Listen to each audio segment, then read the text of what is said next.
చాలా పోరాడింది ఒకప్పుడు. కాబట్టి ఫస్ట్ ఆమె వాళ్ళ భర్త పేరు ఏం పేరు అంటే జ్యోతిబా ఫులేతో కలిసి ఫస్ట్ ఉమెన్స్ స్కూల్ స్టార్ట్ చేసింది. అప్పటి వరకు ఆడవాళ్ళ పాఠశాల లేవు. అయితే ఆమె స్టార్ట్ చేసి ఆమె పోరాడి మహిళలకు ఎన్నో ఇంకా వేరే వేరే విషయాల గురించి అన్ని పోరాడి యుద్ధాలు చేసి చాలా శ్రమించింది అనమాట. ఎవరు? ఫస్ట్ ఏం చేసింది ఆమె?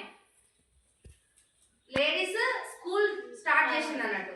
సో అందుకని చెప్పేసి ఆమె పుట్టినరోజుని అంత ఈజీగా కాకుండా ఆమె పుట్టినరోజు మనం గుర్తుపెట్టుకోవాలి. కాబట్టి మహిళా ఉపాధ్యాయ దినోత్సవంగా నిన్న తెలంగాణ ప్రభుత్వం ప్రకటించింది.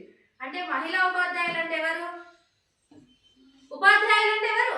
టీచర్స్. మహిళా ఉపాధ్యాయులు అంటే మా లేడీ టీచర్స్ రోజు అన్నట్టు ఈరోజు. ఇప్పుడు మీకు చిల్డ్రన్స్ డే ఉంది కదా, అట్లా మా రోజు అన్నట్టు ఈరోజు మా రోజు లేడీ టీచర్స్ డే.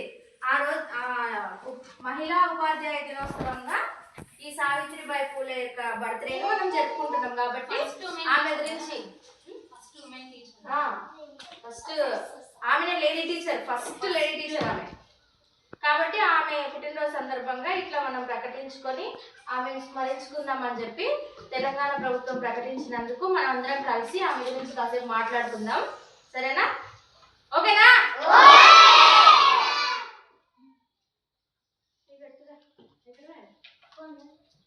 ప్రశాంతి